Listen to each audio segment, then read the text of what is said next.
Hello and welcome to another show of the Kam Johal show, and tonight I'm joined by a very local guest, so she didn't have to come far. I'm going to share an incredible story of entrepreneurship at a very young age, which is something, as you all know, I favour very much. So control your own destiny, control your own income, and don't sell your time for money. So without further ado, my guest tonight is Nina Sandhu. Hi Kam, how are you? I'm very well, how are you? Yeah, very well, thank you. Good to have you. Thank you for having me. Yes, so not far to walk, huh? No, well, I'm actually closer to Wolverhampton, but I was actually born here in West Brom.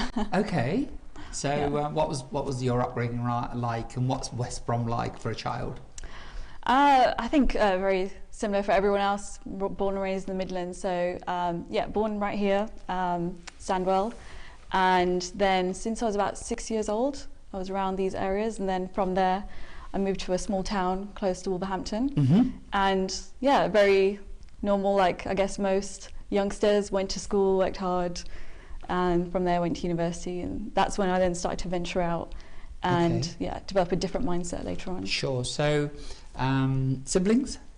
I have two younger sisters, so I am the oldest. Right. So I have yeah, there's three of us, and my parents as well. So my dad is actually from Birmingham originally, and my mom's from Warsaw. Excellent, so really local, right? Yeah, very local, And Midlands girl. what was growing up like? You know, did you experience racism and challenges? And obviously, you know, everybody has those. Yeah. But was there anything that stood out for you that was spurred you on, or you know, put you off in terms of you know, our ethnicity? I think I didn't ever notice it at a very young age. It was only maybe when I went to high school. Yeah. So I went to a school in Bloxwich, actually, and I was at the time the only Indian girl in the classroom. Right. So I did, I'm not gonna lie, I experienced some there. Bit of bullying, racism, but I was always under the impression that I'm here to study, I need to work hard, and you know, so I always saw the big picture. So yeah, you know, I reported it and all that stuff, but I never got lost in it, and I just I worked hard, and then yeah, I didn't let it faze me too much. Okay. And yeah, so it was okay. Yeah, Nina, what was you know, the family support and which we're renowned for, Yeah, and should be celebrated. yeah. You know, what was that like? With, you know, did you go home and express these concerns to your parents, and what were their view? Yeah, I think I tried to put up with it first, as you do, because I just thought, no, like I don't want to go out there and cause a nuisance and that kind of thing. But no, my parents were very supportive. In fact, my dad was ready to pull me out of the school. Okay. Because I went to an academy, actually. So I had to sit a test to get in. And I said, no, like, let me just finish it off, and maybe at sixth form I'll go somewhere different. But by then it calmed down, and that girl at the time, she'd left, so I was able to be in a happier kind of situation at school. Okay, so relatively unscathed. Yeah. Did you know what you wanted to do, and how old were you when you kind of figured things out and thought, I want to do whatever it was? What was the first occupation that you can remember wanting to do? So I remember I had a game plan. So I said to myself when I was in year 2. Okay. I was very young, but I always had this kind of forward planning. Like I was always been forward thinking. And I said, okay, I'm going to get this type of stats. Then I'm going to get, you know, straight A stars at GCSE, and then A's in A level, and then straight into Cambridge studying medicine. So I always had big goals and dreams, and my parents were, you know, very supportive of that too. Obviously, it doesn't plan out the way you expect, but at the same time, I think I've always been very ambitious from a young age too. Okay. So wanted to go into medicine right I from did, the get-go? yes, I did. Okay. So I ended up doing like sciences at A levels. I didn't get straight into medicine, but then I thought, okay, let me try through biomedical science. So I got my bachelor's in that. But then by the time I was in my final year, my mindset had changed. Right. So that's when I thought, okay, actually, no, let me explore something else. You know, I'm kind of done with education. I don't want to go back into it. I want to go out there and work. Okay. So quite a road that you had set out for yourself, and your parents supported that. Yeah. So university happens, you get your degree. So what are you thinking now, and why did you then decide to come out and not continue and pursue medicine in terms of becoming a doctor and the usual Indian kind of stuff? Yeah, so the usual Indian stuff. I think it was a case where when I was down in university, so I was close to London. Where did you go? So I was at Bedfordshire Uni. Okay. And then, but I used to venture into London quite a bit, and I was fortunate enough to meet some really good individuals who kind of mentored me over a short period of time. And they introduced me to books like Rich Dad, Poor Dad. I mean, they were old enough to be my parents as well. Sure. And said, actually, Nina, like, rather than just going to school and then trading your time for money, which is what everyone does, find ways that money can work for you. Okay. And I never really understood it at the time, but I thought, yeah, that sounds good. I'm going ahead and do that. So I got involved, with different other mentors, and they, again, books like Think and Grow Rich, and Law of Manifestation, and books like The Secret, which at first I thought was like a load of nonsense, as you do, and then actually I realised that there's some power behind this, there's some truth behind this. So tell me, what drove that? Because most people, of that age, either coming out of university or going into university, and just like you've got a very determined attitude to what they want to do. Yeah. And, I won't say it in a derogatory manner, but thinking's very limited. Yeah. In terms of, they've got a limited career path, so almost blinkers on, especially to enterprise. Yeah. Because we're not very good at that in this country, especially at those kind of ages. Yeah. So what happened there? Because you were very, very determined to go into a particular field. Yeah. So when these books were given to you, you didn't reject them? No, I think I've always been naturally open to at least listen and hear what people have to say. And I think someone actually explained it to me in the fact that, when we're young, if I go to my parents and my teachers and I say, teach me how to be successful, they will say the same thing. Go to school, work hard, get the right grades, go to the best uni, red brick uni, and then from there find the best career, climb the career ladder, and that's how you become successful.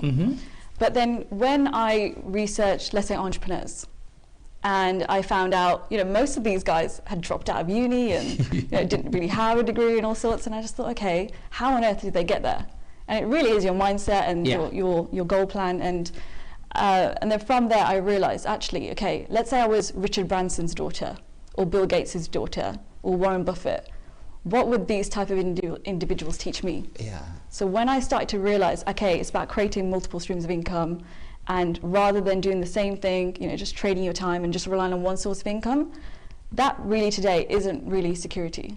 No. And with the current climate, the way it is at the moment, I realize, okay, well, I need another safeguard, I need another backup, and real security is having multiple streams. So that's what I started to think about, because it takes a while, doesn't it? That kind of thing really needs to ferment, doesn't it? Yeah. Before you get your head around it, because it's very unusual, and it's only a minority of people think that way. Yeah. But you come out of uni. Yeah. So what did you do? You went into business and and became Rich Dad Poor Dad, or something else happened? So it was actually in my final year at university, I actually stumbled into the industry of network marketing. Okay. So that's where, I met various different individuals, and the people that I was around, the caliber of people, they kind of taught me a few different things, and that's when I started to think a bit differently. Okay. And I was in that company for around 2 years or so, and I thought, okay, now maybe this isn't for me. And I could see that, my mom, I'll be honest, wasn't particularly very happy. She's like, you've got a degree, go out and do something. Okay, so you graduated at this point. Yeah. So explain something to me for our viewers. Network marketing is a term that you used. What is that? So network marketing is an industry where you have a product or service, and instead of going to an advertising company or so forth, if you promote that company, you start to earn a residual or passive income stream from it. So, very similar to people who are maybe working in sales and various things. You're just working for an income. Okay. Here you kind of work for commission and residuals. So you're not employed? No. So the company decides that it's going to use people to distribute rather than the normal path of distribution? Exactly. Because I understand that the cost of goods, about 85% of them is the cost of actually distributing those products to get them to you. Exactly. You look at, like, for example, a bottle of Coke. Yeah. I think it costs like 5p or 7p to make. Mhm. And by the time it's on the shelf, it's, you know, £1 or £2 or something. Yeah, and again, for our viewers, it doesn't arrive there on fresh air. It costs money to get it there. Exactly. Transportation, you know, documentation, and all those things. And only a small element of it is the retailer's profit at the end, right? Yeah. Okay, so network marketing, these companies don't use that distribution channel. They use people to shove those products down, right? Yeah. And they pay commissions at each level. That's it. Okay, fantastic. So that's explained that. Yeah. Okay, so please go on. So I did that, and then from there I started to look at various other things. Mhm. So I thought, okay, let's get into property. I remember seeing online you can get into property for free, or, you know, No buy a money house down. for free. Yeah. Right. And then I thought, oh, that sounds interesting. Yes. So I went through that, and then did a property course as well. Started looking at rent to rent and HMOs and all sorts, learning about different things. And then I also had my own idea. I thought, right, let me go out there and start my own company, Okay. mainly in the wedding industry. But I just needed a lot of manpower for that and a lot of capital behind me. And I thought, okay. But it was only then, a few years later, when I was about 26, Yeah. a good friend of mine who I used to work with in London when I was in that previous network marketing company. He's actually, you know, a solicitor and doing very well for himself. But because we've always been a bit open-minded and looking for ways to create income streams, different income streams, he actually approached me with what I do now. Okay. And that's when I thought, okay, let's take the chance and try this. Okay.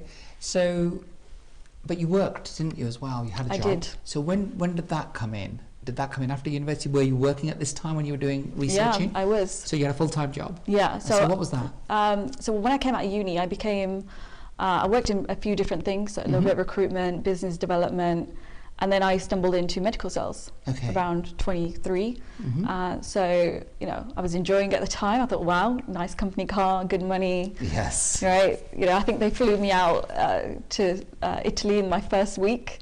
So I thought, wow, this is really good. And then it's the same thing. I think in the back of my mind, after a few years, that it starts to kick in that, you know, I am just trading my time for money. And, you know, some days it was really long hours. Yeah. You know, so I was kind of entertaining doctors and clients in the evening. And especially my last role, I had such a large territory. So I was driving up and down the UK. So I think I had a patch that was looking after Northwest. So every day from like Wolverhampton, they expected me to drive to like Manchester, Liverpool, Yeah. all various places. And it was good, but I said to myself, is this really what I want to be doing long term? Especially at that age, I was 26, when I started to think I really need something different. Because, you know, when I want to settle down, have a family, have children, is this really going to be viable in the long run? And that's when I thought, okay, definitely not. So that's why I've always been thinking, what else can I do? But Nina, that would be a dream job for some people, wouldn't it?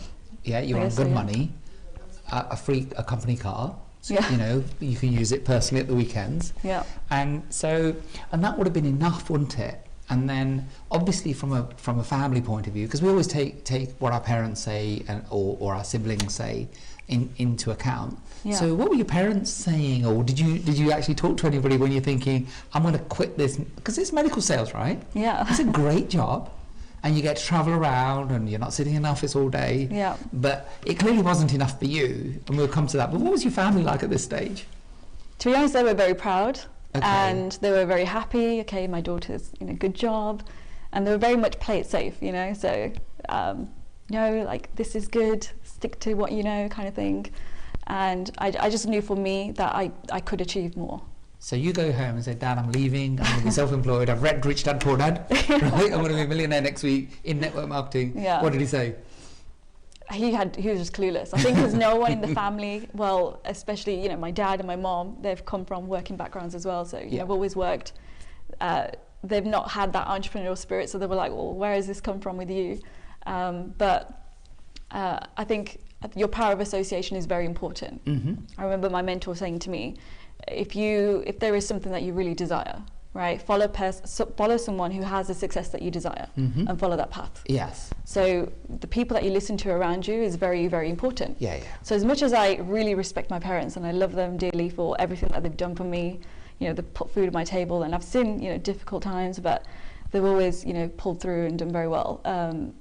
I knew that if I wanted to better my life as well in the near future, that I had to take advice from someone who had the results that I wanted to. Yeah. So the type of income streams that I wanted, I said, okay, fine.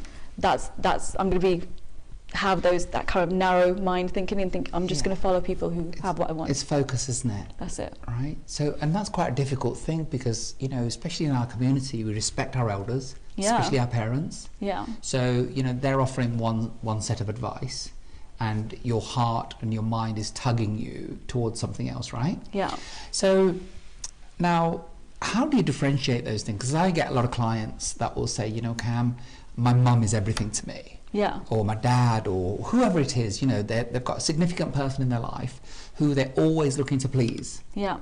So my theory on that is, look, if it's your mum, for instance, right, we all love our mums. Of course, yeah. Mum, I do love you. Right? I love you too, Mum. The thing is that, the love and that relationship, I think you ought to separate those, which I can see that you clearly did.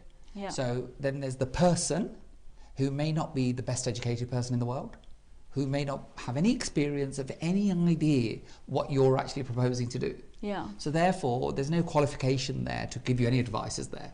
Yeah. Right? But that doesn't mean you love them any less.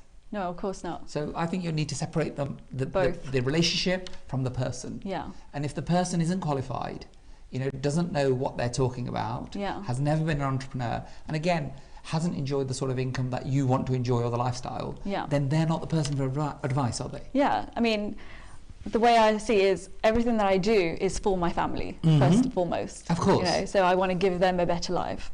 I want to give my sisters a better life, my future family a better life. So it's very hard sometimes to kind of talk to people who don't have the same viewpoint, and that's okay. I remember an individual telling me that if they don't see that, just because they don't see what your vision, it's fine. It's not for them to see. But I think the best way someone described it to me was, if your car's broken down, you're not going to go to a doctor and give me advice on how to fix my car. That's You're going right. to take it to a mechanic. Mm-hmm. If you have an electrician, if you need an electrician, you're not going to ask, a dentist, for example. That's right. So I'm going to go to the individuals who, are in that particular field and say, how did you do it? Show me A to Z. So find a mentor that's going to coach me and train me to do that. So I think that's very, very important. So who you listen to is very, very important. Absolutely. And Power of five, right? That's it, yeah. Okay. So, mum and dad, if your child wants to do something and you don't understand it, it's not wrong, Yeah. right? I think I've got to be very fortunate in the fact that my parents have always been very supportive too. Yeah. Even though they've never sometimes understood it at the start, in the beginning, they've always been like, okay, fine, just go do it. Yeah, I think most parents understand, don't they? Yeah. That there are things that they don't understand. And, the other thing, of course, is that, as a parent myself, there's Yeah. nothing that I want more than for my children to be happy. Of course, yeah. And I think that's it. But I think that the other thing is that, you've got to put your case across as well. You've got to realise that they don't understand what you're talking about. Yeah. So do it in a consultative manner and not in an argumentative manner. Yeah. And you can win them over. Yeah. The other thing is that sometimes what happens is when people don't understand something, you're obviously living at home, you're with your parents, you're with your sisters. If you don't have their support, you can get crushed Yeah. by that and not follow your dreams. Yeah. But, as we'll see, those things turn around. Those, number one is they're concerned for you Of course, yeah. because they want you to be happy and they don't want to see any stress for you. Yeah. Right? So they run to safety all the time, to what they know. And so, but what happens is that eventually you turn things around, don't you? They see Yeah. your success. So tell me what your parents and your sisters think now, because your sisters are in your business, aren't they? They are, yes. Yeah. So they didn't join straight away. My mom probably, she didn't understand it, but I remember one year, I think it was back in 2018, a cousin in Canada was getting married, and I thought, Yeah. wow, this is the perfect opportunity to go to New York. And that's always been a dream of mine to with my sisters and my mom, to go out there and just kind of shop till you drop kind of thing. Mhm. I've always loved that idea. So it was on my vision board. I believe in having goals and dreams. And I said, all right, I'm going to tick that one off now. Mm-hmm. So I remember I did very well 1 year, and I used that bit of income that I had, quite a good amount. Then I just bought tickets, flights and hotels, all sorts, and all the excursions, and I just treated them to New Okay. York. And so when we were out there, my sisters were like, wow, can she actually like afford to do this? Like, how is she doing it? Yeah, because they were like, you've got no job, right? You do this business. Are you making all this through the business? I was like, yeah. And that's when I think the penny dropped with my sisters and my mom. And she was like, can you afford this? Are we okay? And I was like, Mom, enjoy it, you know? And that's when they realized, okay, this obviously is working. But before that, it was like, oh, I don't know what she's doing, you know? But I think that it changed from there with my family too. Nina, what did that feel like, being able to do that? Because you're relatively young now. Yeah. But a few years ago, you know, you're in your mid-20s, late 20s. Yeah. And you do this for your family, you take them out there. Yeah. What did that make you feel like? I think that was the best feeling. That made me realise why I'm doing this, again, the importance of it. And when you have a goals list or a dreams list, and you have your vision board, and you're able to finally start ticking off, you know, things that you want and you desire, whether it's, you know, travel destinations and cars and just anything in your life, that's when you start to think, okay, you know, it was all worth it. All the times that, you know, you failed and you got back up and, you know, try again. And I always believe in this phrase that you fail forward. Yes. Right? And if you don't succeed, try and try again. So, you know, all the ups and the downs and the challenges that come with everything, actually now that we can start to see the you know, fruits of your labour, it's worth it. Yes. And it was such an amazing experience. I mean, I can't wait to just do it more and more. Of course. And yeah, and not just for myself, but for others as well in my organisation who I'm helping and mentoring as well. Because I know that it's worked for me. Again, it's given me that another level of belief that I want it for them too. Yes. So it's, you know, that's how I realised that it's not just about impacting myself and my family. There are many more people that we can impact with this too. It's incredible, isn't it? Yeah. So you've got this dream business, right? You get to travel, not only nationally but internationally. Yeah. And you're still relatively young. So tell me about this business that you're in. So we know that it's network marketing. Yeah. Right. I hope we've slain that particular dragon into what's wrong with it, because a lot of people have very preconceived ideas, don't they? You know, they are almost looking for excuses and reasons to say no. Okay. Yeah. When we see opportunity. Yeah. And that is a sad part for me, because I'm a born through and through entrepreneur. You know, I think business rather than blood runs through my veins, right? As you're getting to know. Yeah. So tell me now, you know, what does a business do? Because we're in education, aren't we? And I'm a lifelong learner, and we're Sikhs. So, you know, we are eternal students, aren't we? That's it, yeah. So what does a business educate people about, and how do they apply that, and how do they get involved?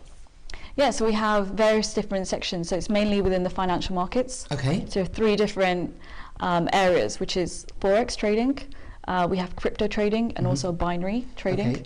And then not only that, we also teach something called drop shipping or e-commerce. Okay. So teaching people how to, first of all, create their own store and you know, find manufacturers through like AliExpress or something, and be able to you know, make a sale through that. Okay. So let's take the first one. So explain for those of us that don't know what FX trading is. What is FX? So FX stands for foreign exchange, and it's simply just currency trading. Yes. Okay, so every day you have pound, dollar, euro, yen. It's always fluctuating. Okay. So in essence, what we're doing is comparing one economy versus another. So for example, I can compare the pound versus the dollar, the euro versus the yen. And the good thing about trading is it's very different from investing. Yes. This is what some people don't understand very clearly. But usually when you're investing in something, so if I'm investing in stock or I'm investing in the property market, you buy low and you sell high. Yes. Right? But in trading, it works as such where you can buy or sell and still profit. So for example, if I think the pound is going to be stronger than the dollar, I'm going to enter a buy position. If I think the pound is going to be weaker than the dollar, okay, based on various news and things that comes out, I can sell in the market, and I can still profit in the market too. Yes, yes. So when we go on holiday, and we exchange currency, that is foreign exchange. Foreign exchange. That is that. So behind that little kiosk that we go to sometimes is a huge business, isn't it? Yeah. What is it worth on a daily basis? over 5.3 trillion dollar a day industry. So just like when you go on holiday, you have to manually exchange your time for money. Exchange your money, right? For whichever currency. Like, so say you want to go to Spain, you can exchange it for euro. Yes. But when you go to the post office or the bank, wherever you're converting your money, it will have a buy rate and a sell rate. That's right. Okay, and what the banks and governments and hedge funds, pensions, they've been doing this for years. Buying and selling and actually profiting from it. Yes. So that's usually you could say the big boys in the industry. It's the banks, governments, hedge funds that actually trade within the foreign exchange market. Okay, so you actually train people to be able to do that. That's it, yeah. So even retail traders like ourselves, yes, we can give people the education to actually learn how to do that. Yeah. Now, I've not come from a finance background at all. Yeah. And I think I was a bit skeptical, like, oh, am I actually going to be learning how to do this? Will I get my head around it? And there are academies out there, various different platforms that will teach you. Through the academy that I learned, it was very simple, straightforward. So even if I had a full-time job, very demanding job, I could still manage it very effectively around my time. Yes. Until I got to a stage where I was able to leave. So I didn't leave straight away. I said to myself, I've still got bills to pay. So I got myself to a position where I was earning, very similar income before I then left. Didn't take you long though, did it? Took me 5 months. Yeah. Okay, so 5 months to equal a fairly decent salary at the time, right? Yeah, that's it. So that's FX, so foreign exchange. So cryptocurrency, Bitcoin once again making headlines, hitting record highs, and and you teach people how to trade those, don't you? Yeah. So actually, in fact, before I even got into the the forex market, I was already a big believer in cryptocurrency. I was doing a lot of research around it. So the way it works is it's very similar to, you could say, gold. It's based on supply and demand. Yes. Compared Compared to our fiat currency that we have today. And that's really the real reason why I got into FX, because I saw people making incredible amounts of money trading it. So all I was doing was just buying the coins.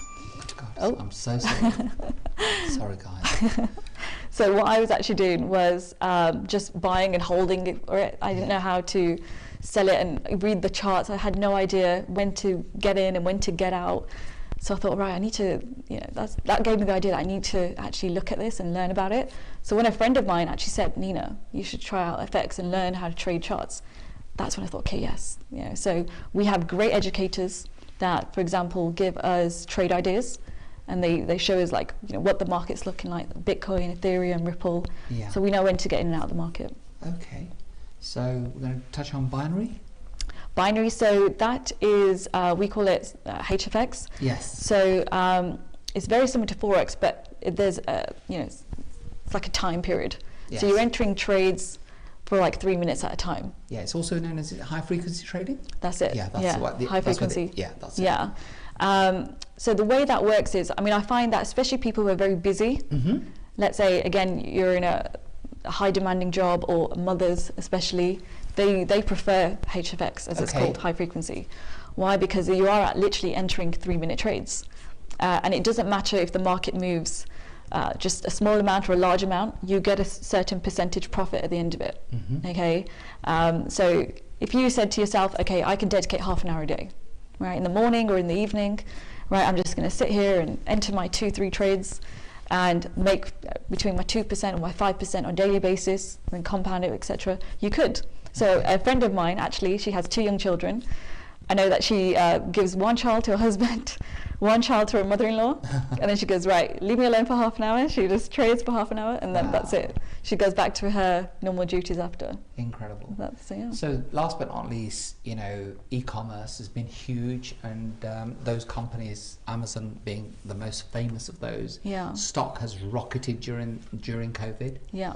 Because you got home delivery, you don't have to go out anywhere, stuff comes to you. But there's a huge business behind it. So Amazon itself is like an umbrella organization for many thousands of merchants, isn't it? That's it, yeah. Right, so like eBay, Amazon has independent companies on there that you are buying from. You're not actually buying from Amazon, is that right? No, exactly, yeah. You're basically, it's like a middleman. Yes. You could say, yeah. Yeah, so they provide the umbrella for you to be able to sell your goods. Yeah. So tell me what drop shipping is.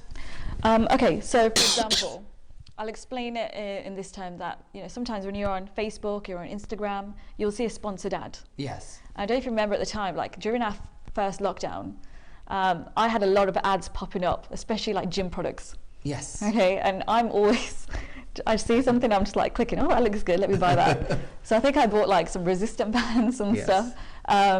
So again, the way it works is you get an ad that pops up, okay, then you click on that and it will take you to a website. And then from the website, you pay for it, you purchase it, and then usually a lot of these products have been shipped directly from like China or somewhere. Yes. Okay, so we teach you how to be the other person who's actually promoting it and selling it. And all you're simply doing is finding a product like from AliExpress or Alibaba. You create your website, usually through Spotify, etc. So it gives you various templates. So all you're simply doing is putting an ad out there, and whenever someone clicks on your ad, okay, you can even go back to sleep or go back to whatever you're doing.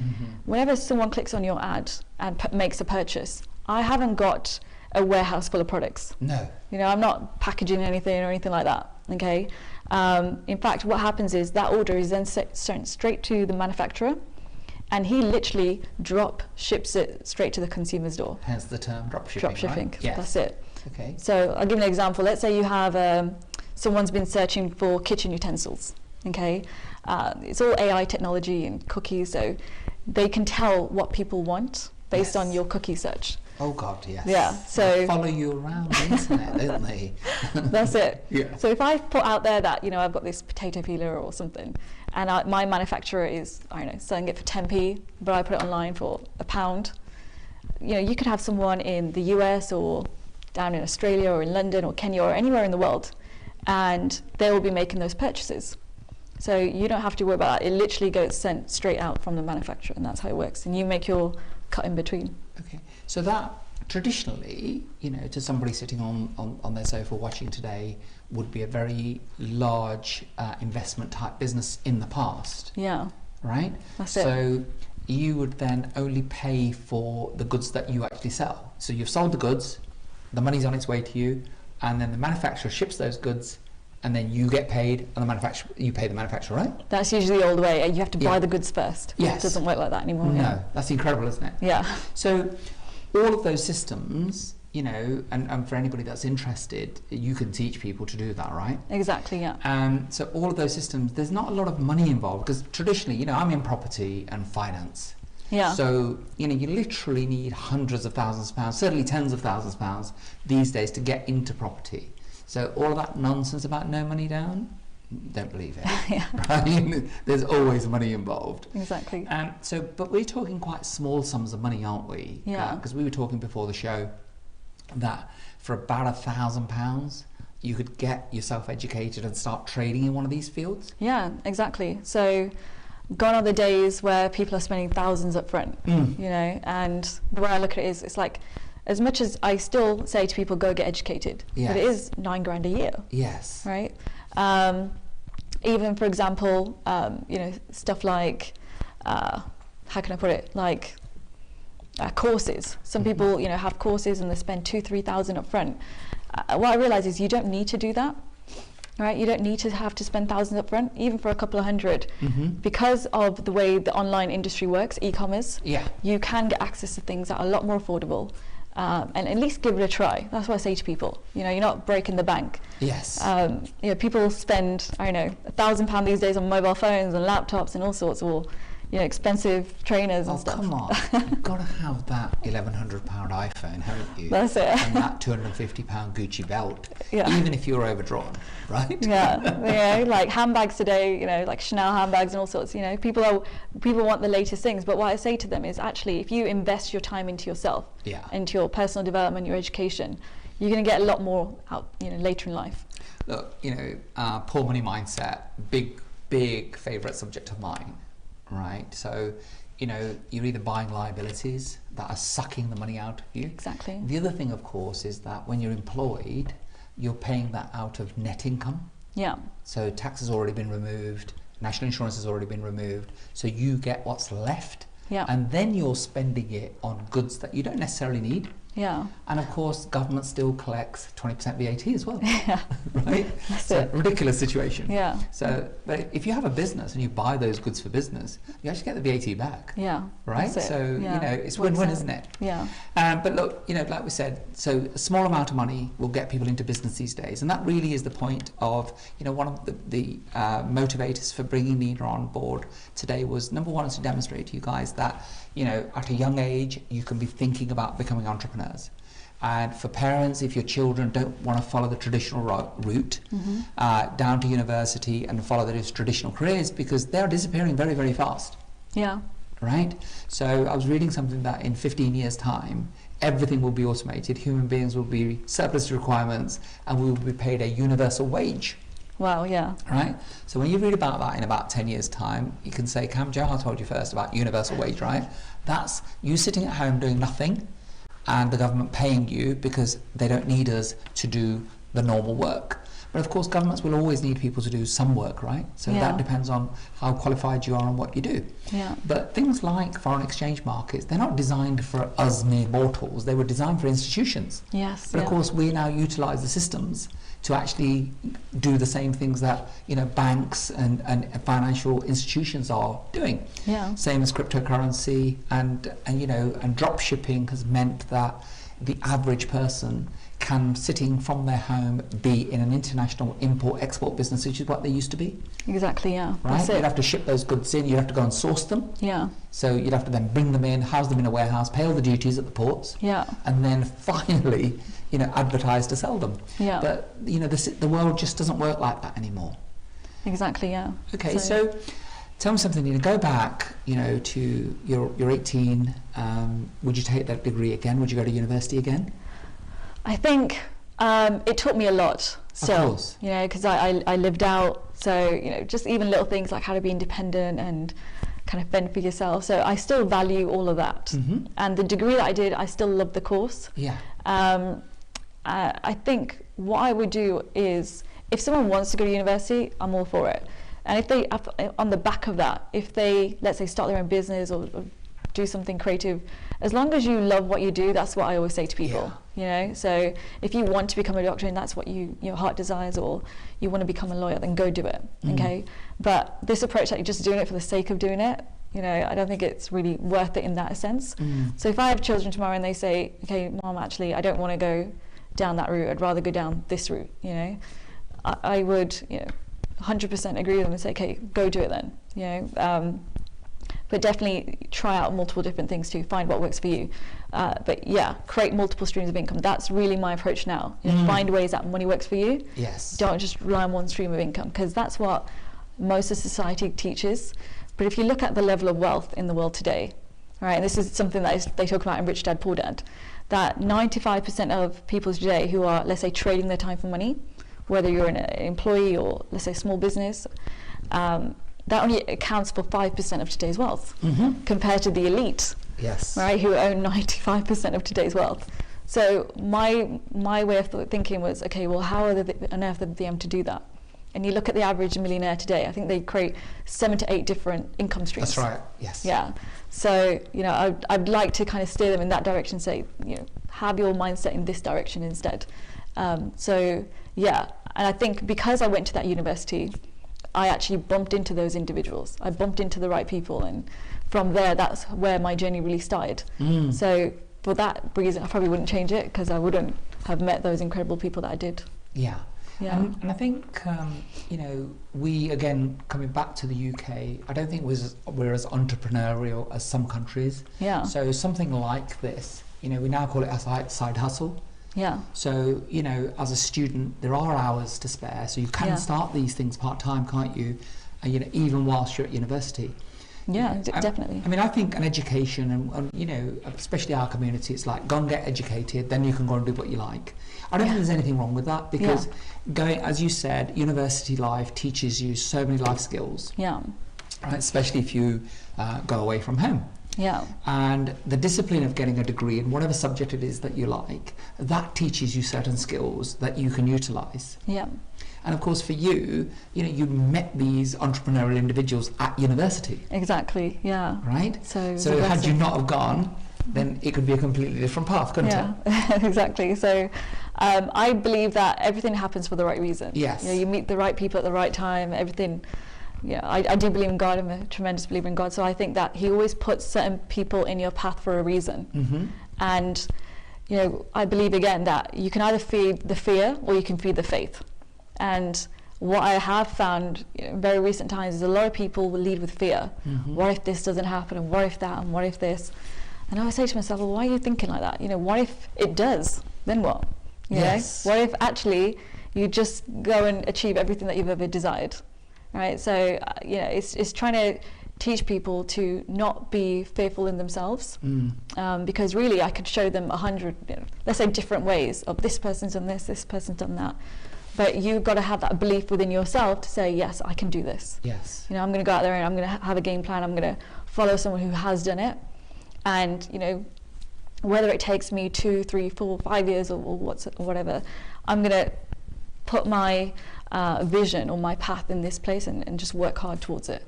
And I think that's where people, sometimes if they go through 1 or 2 hurdles and they fail and they fall, they just give up so easily. Yeah, I think, you know, you only fail if you quit, right? Exactly. So the problem with that is we're not building resilience in our children. Yeah.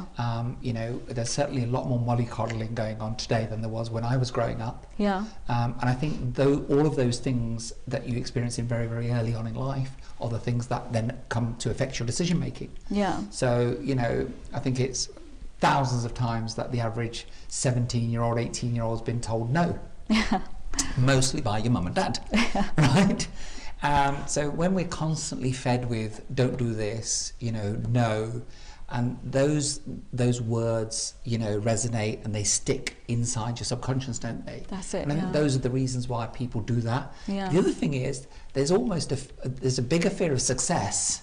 Yeah, that's also a fear. Yeah. Than there is a failure, because most people are failing. Yeah. Most people are broke. Yeah. Right? Yeah. They just don't realise it. They don't tell you because we have credit, we have a welfare state, etc. Yeah. You know, and from the outside we look okay, right? That's it. Most people just look okay today. Yeah. And yeah, you're right. So I mean, what I really try and establish is, you know, what do they really want? You know, and if you look at it today, most people either want more time or more money. Mm-hmm. You know, more time, more money, more freedom. Yes. Okay. So you say, well, what are you doing today that is going to help you to achieve that? Yes. It's going to make a difference tomorrow, right? That's it. Yes. But then Albert Einstein also says, doing the same thing every day, expecting different results, that's the definition of insanity. That's right. So instead of just doing the same thing and complaining about it and wishing for something to change, why don't you actively go out there and at least try?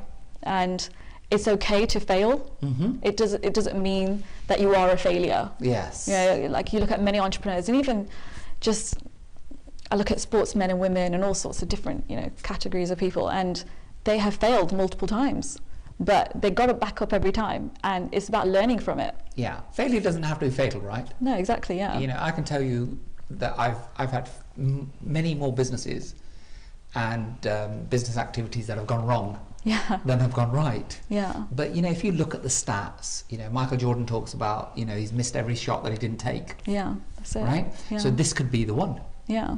And the other thing, of course, is that as a businessman, I can tell you the thing that I do is remove risk. Okay. Right? So a lot of my friends and relatives will say that, you know, I take far more risk than they would. Yeah. But I think there's a risk in not doing something. Yeah. That's it. Yeah, just as much as there is a risk in doing something. Yeah. So, you know, inaction has its own risks, which means that you will definitely not going anything, anywhere. right? Yeah. So there's not even an opportunity Yeah. to actually improve things in your life. So, you know, there's a whole viewpoint. And, you know, in my own coaching, a lot of my time is spent on mindset, Yeah. which I think is what you've really alluded to today, is that, you know, if you just open your mind and look at the opportunities that are out there, Exactly. whether it's this one, there's thousands of things to do. Yeah. The thing is, for me, I can tell you that it's far quicker to make £1 million today than it was 10 years ago. Yeah. And 10 years ago, it was quicker to make £1 million than it was 20 years ago. Yeah. Because we've got everything you know, technology that's at our hands. You know, those e-commerce stores, you could probably have one up and running in a couple of hours, couldn't you? Yeah, I mean, get the right training, plug into the right people, you know, follow people who've done it already, so you're learning from successful individuals anyway. Yes. Right, the right mentors.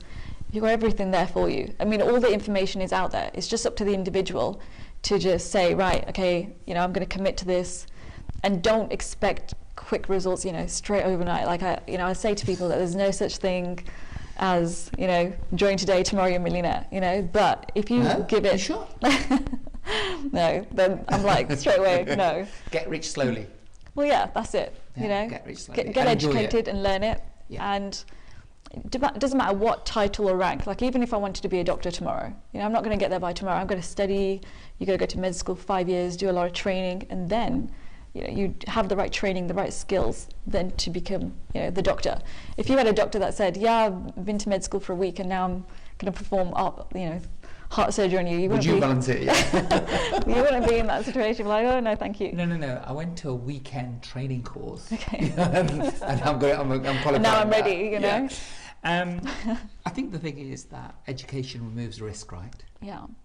That's it. it. And I think that's the key. Is get yourself educated on whatever it is that you're interested in. Yeah. You know, and as you said, you know, if you're going to be a doctor, then it's 5 years at university, and then you specialise. You never actually stop learning. Exactly. Yeah. Right, and that's the thing. And so, you know, as soon as you start thinking about something that you do, get equipped to do it. Yeah. Right, and what you're saying is, here's a platform that you can learn about these 4 things. Yeah. And the other interesting thing is that we totally forgot is that, because obviously we have a lot of Punjabi speaking listeners. Okay. Right. So the platform also educates, not quite in Punjabi, but it educates in Hindi? It does, yes. So Okay. we have Hindi. We're actually in 12, 13 different languages. Okay. So there is a platform that does teach in Hindi. So if they wanted to learn, they didn't need to let, you know, that barrier hold them back. That's incredible. Yeah. So, you know, time waits for no man. We're almost at the end of the show. Okay. So tell me, in as few words as you can, what's the future hold for you? What are your plans? What do you want to do? I know you're looking to get married. I am, yes, this year. Okay. So hopefully, with fingers crossed with COVID, we can have all the guests there, hopefully. Yes. Yeah. But in terms of the future for myself, I think success is always a moving target. Mm-hmm. So once you hit a goal, you know, always develop and grow as much as you can. And for me, it's a case where I want to try and impact many more people. Yeah. So yes, you know, UK is great, but I see myself going out internationally a lot more too, and Fantastic. impacting more people around the world globally. Thank you so much. Thank you. We'll keep up with your story. Come Thank back you. and share that again sometime. I will do. Thank Right. you for having me. So guys, different kind of entrepreneur, you know, very modern. We've had all sorts of people doing very traditional businesses, doing very different types of businesses. We've had DJs, we've had cake makers. So Nina today has shown us another way to become an entrepreneur and become very, very successful relatively quickly.